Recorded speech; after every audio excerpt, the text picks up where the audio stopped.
북한하고 이제 경협이 시작돼요. 근데 사실 이 남북한의 경협이 시작되는데 가장 큰 공헌을 한 사람을 꼽으라면 당연히 이제 현대그룹의 정주영 회장님이시죠. 그 이제 소 1,000마리를 끌고 가는 그 장면. 전 어렸지만은 그 장면을 보면서 그렇게 호쾌한 장면을 처음 봤어.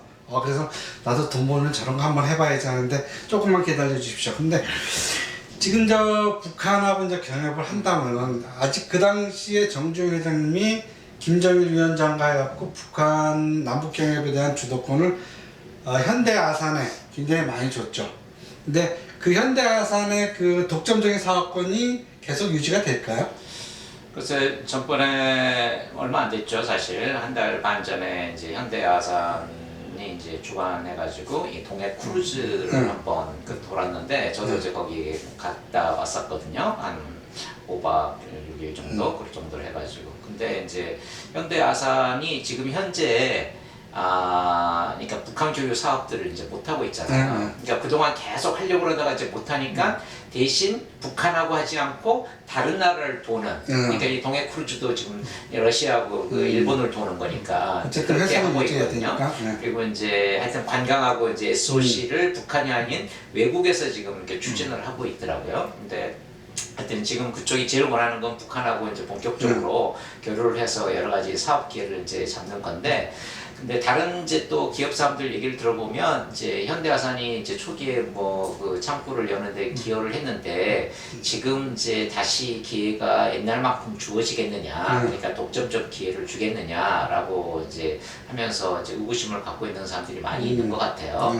그래서 이제 하여튼 그 이제 지금 새로운 하여튼 그 정부가, 그리고 앞으로 이제 생길 뭐 다른 여러 가지 정부들이 이제 있다면 그 과거의 그런 독점적인 권한을 얼마나 인정할 건지, 그리고 또 특히나 북한 입장에서도 이제 생각이 달라질 수 있잖아요.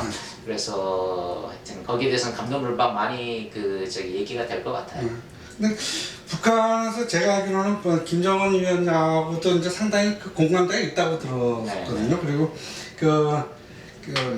개성공단뿐만 아니라 북한 전체의 개발에 대해서도 현대아산의 기득권을 많이 인정한다, 뭐 그러고 있는데, 구 박사님 어떻게 생각하세요? 저는 인정을 많이 해줬으면 좋을 것 같다는 생각이 들어요. 맞아요, 저도 그랬으면 좋겠어. 이제 어쨌든 그동안 고생 엄청 그렇죠. 했잖아요. 고생도 이제 리스크가 큰 데 투자를 했기 때문에 그 보상도 물론 필요하고, 그 두 번째는 결국 신뢰 이야기를 앞쪽에 잠깐 했는데, 어쨌든 현대아산이 이제 북한과 좀 신뢰 관계를 계속 쌓아왔었기 때문에 이제 그런 측면에서 그 기득권을 인정해 줌으로써 오히려 그 국내의 다른 이제 이 리스크 부담을 줄일 수도 있는 그렇죠. 그런 측면도 있다라고 보여지고요.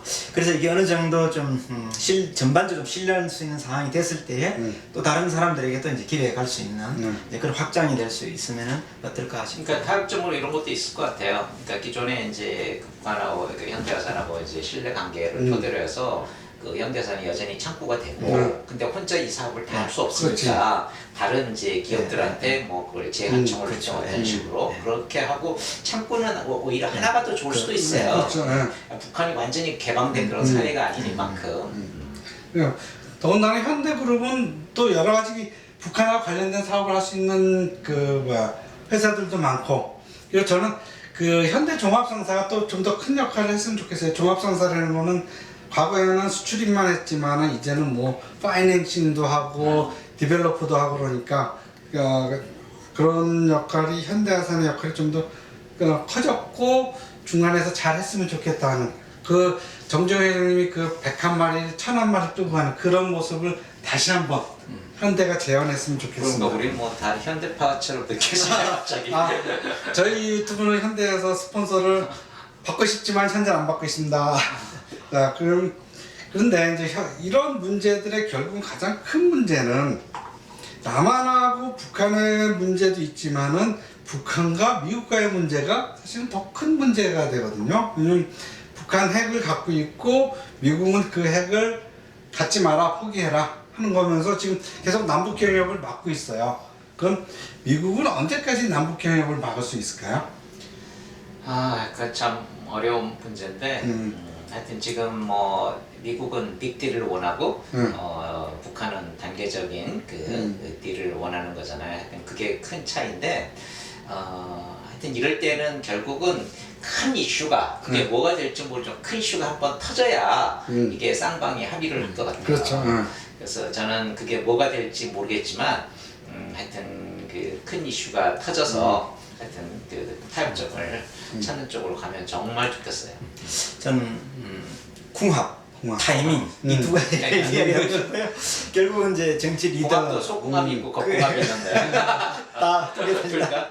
그러니까 이 그 정치 리더 분들이 어쨌든 이 문제 해결에 그 선두에 있는데 이분들의 이제 궁합이 맞아야 사실은 쉽게 해결될 수 있는 이제 그런 부분이 생각이 들거든요. 어쨌든 남쪽과 또 이 미국은 이 선거를 통해서 계속적으로 정권이 바뀔 수 있는 그런 이제 상황들이기 때문에 아마 그런 이제 타이밍이 올 거라고 보여집니다. 그래서 네. 방금 얘기하고 관련되는데 아까 제가 얘기했지만 북한이 그러니까 미국이 북한의 미사일 기지를 인수합병하면 어떻겠냐고 얘기했잖아요. 그래. 근데 그렇게 하면 정말로 좋은 그 딜이 되지 않을까? 그러니까 자 잠깐만 우리 이 시점에서 자 이거 굉장히 중요한 제안입니다. 자 다시 한번 말씀하시죠. 네네. 그러니까 지금 저기 이쪽 미국은 북한 보고 뭐 미사일 기지 폭파하고 어쩌고저쩌고 막 얘기하잖아요. 근데 이미 있는 거 사실 아깝고 북한이 아니 그러니까 미국이 여기를 인수하면 그러면 문제가 해결되잖아요. 이게 그렇죠. 주체 세력이 바꿔지니까. 그리고 여기는 파니까 좋잖아요. 이게, 그렇죠. 이게 외화벌이 뭐 여러 가지 그 인수대금을 지금 북한 먹여 살릴 수 있는 수년 정도의 그렇죠. 그러니까 문제 될 수도 있고. 저기 짜장이 된다면 그렇잖아요. 그거 하면 굉장히 좋은 그 합의점을 잃지 않을까요? 그리고 트럼프는 인수합병에 규제를 그렇죠. 했잖아요. 당연히 관심 가질 것 같아. 그게 가장 퍼센트 그러니까. 괜찮은 방법이네. 실현 가능성이 있잖아요. 잘 생각할 수 생각해보면. 있어요. 그러니까 거기 매파가 누군가가 나서서 얘기해 주면 되는 그 볼, 중계자. 볼펜하고 폼페이오한테 우리 이거 얘기해야 돼. 야, 저 볼펜. 야, 폼페이오 들었니? 저 북한의 그 미사일 공장 딱 인수하면 다 끝나잖아. 특히 이제 그 주변 땅은 트럼프 대통령한테 덤으로 드릴게. 뭐 이런 거. 우리 오늘 굉장히 중요한 아이디어를 냈습니다. 자, 그러면 딱 그렇게 됐어. 합의가 됐어. 그러면 이제 북한도 상당히 발전하겠죠? 그러면은 그리고 그 사이에 우리도 이제 어느 정도 상당히 그 경제적인 게 되면은 북한에 별장을 짓거나 아니면 사신다면 어느 지역 가서 사시고 싶으세요? 저는 개마고원 가서 살고 싶어. 개마고원. 네. 너무 춥지 않을까? 네, 뭐 추워도 관계없고 남방 이런 거 있고 네. 하여튼 뭐 우리 옛날에 조선시대 유배만 제일 혹한지로 생각했던 그 삼수갑잔 했잖아요. 이런 데가 좀 자발적 유배하고 싶어요. 글도 쓰고 북한 여기저기 관광도 다니고 그렇게 하고 싶고 그리고 또 하나는 지금 김정은의 그 별장이 북한 전역에 17군데가 있다고 그러더라고요. 근데 이제 물론 뭐 김정은 그쪽 뭐 의지에 따라 다르지만 그런 그 별장 그런 몇 군데를 조금 오픈하면 이 관광 수요가 엄청 있을 것 같아. 김장 박사님은 김정일의 그 별장 가서 사주고 싶다 하시고 그리고 어디였죠? 개마고원. 예, 저는 우리 김장 박사님이 개마고원에 집을 지으시면은 그 집에 방 한 칸을 유배를 하고 싶어요. 미리 안 치. 돈 안 드리고. 돈 주고. 제가 서블렌 될 수도 있고 펜션을 운영할게 펜션. 아니면 협동조합으로 같이 같이 가는 수도 있어. 처음부터. 그럼 저는 어디서 살까? 저는 그냥 평양 대동강에 살면서 맥종에서 거기서 배 띄워놓고서 그 대동강 맥주를 먹으면서 살고 싶어.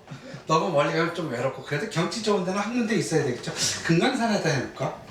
금강산에도 별장 하나 짜겠습니다. 진짜 이게 그 평화 통일이 되고 이게 체제가 보장이 되든 뭐 어쨌든 이제 그 정치적인 문제가 해결이 돼서 교류가 좀 자유롭게 되고 좀 이제 이 자본을 투자할 수 있는 그런 상황이 되면은 남쪽 사람들이 북쪽에 가장 많이 갈 수 있는 게 제가 보기엔 부동산 투자 아닌가 싶어요.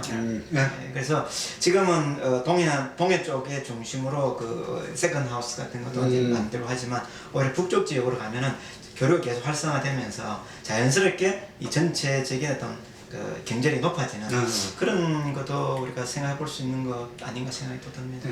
지난번에 한번 그런 글을 썼는데요. 남북 교류가 이제 시작되면은 저는 북한의 경제 성장률이 50%를 넘어갈 것 같아요. 연간 경제 성장률이 한 50%씩 이상 팍팍 뛸 거라고 자신을 해요. 왜냐면 50%? 왜냐면 지금 북한의 그 GNP 규모가 32조인가밖에 안 돼요.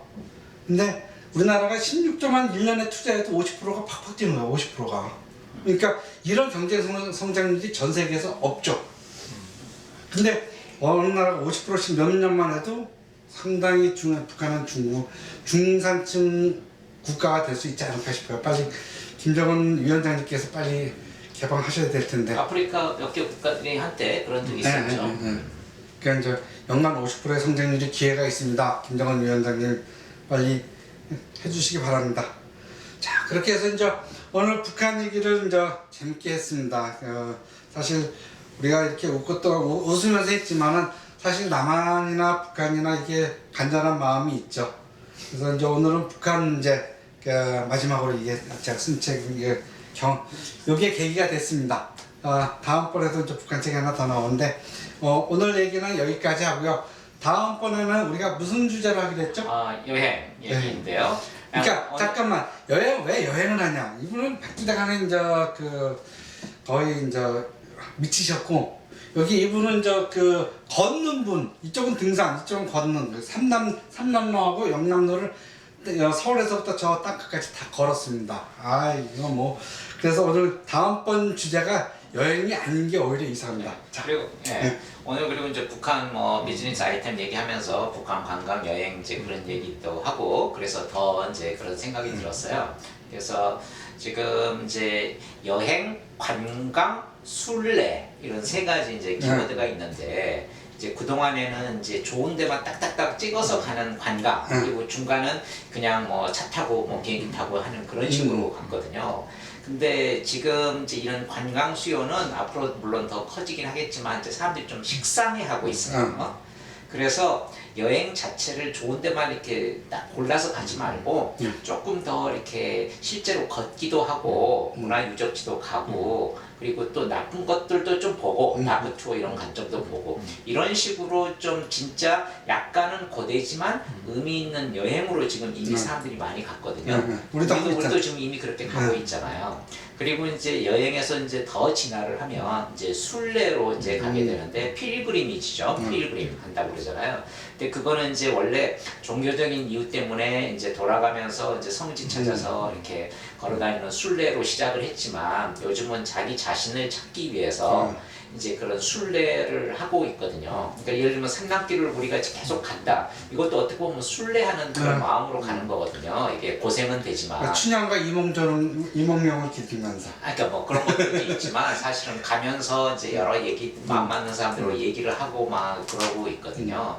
그리고 예를 들면 이번에 저기 장성에서 나주까지 가는데 마지막 하루는 우리가 31km를 걸었어요. 하루에 31km는 사실 그렇게 만만한 건 아니거든요. 중간에 이제 우리 동기 중에 한 사람은 이제 조금 이제 그냥 좀 건너뛰자, 버스 타자 이제 그런 유혹도 좀 있긴 있었는데 우리가 뭐 이렇게 버스 타고 택시 타고 왔다 갔다 하면 그게 무슨 길 걷기냐. 우리는 발로 걷는 게 목적이다. 그래서 이제 좀 순례 차원으로 이렇게 했거든요. 그냥 무지하게 목표 지향적인 분이 계셨군요. 항상 길 걷다 보면 그래요. 편한 쪽으로 가는 거고 목표 지향 쪽으로 가는 여러 가지 이유가 어쨌든 끝은 가야 돼. 지금 중요한 이야기를 오늘 미리 다 이야기. 네네네. 예고되니까. 그래서 하여튼 이 다음번에는 이제 여행과 관광과 순례 이런 세 개를 비교하면서 그 여행 자체를 다루는 책들을 좀 잘 골라가지고 할 거예요. 그러니까 관광 가이드 책을 소개하는 게 아니라 여행 자체에 대한 책. 그걸 우리가 나눠서 이제 했으면 좋겠어요. 구 박사님은 어떤 여행에 관한 책을 저는 생각하고 계십니까?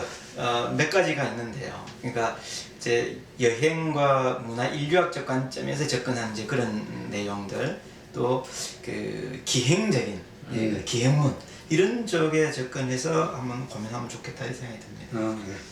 자, 여러분 들으셨죠? 다음번은 여러분들의 인생에서 그 피가 되고 살이 되는 즐겁기도 하면서 나를 돌아볼 수 있는 그런 여행 저희가 대신 고민해갖고 많은 책을 읽고 여러분들에게 말씀드리겠습니다. 다음번 삼지창 기대해 주시기 바랍니다. 자, 삼지창 좋아요. 삼지창 구독.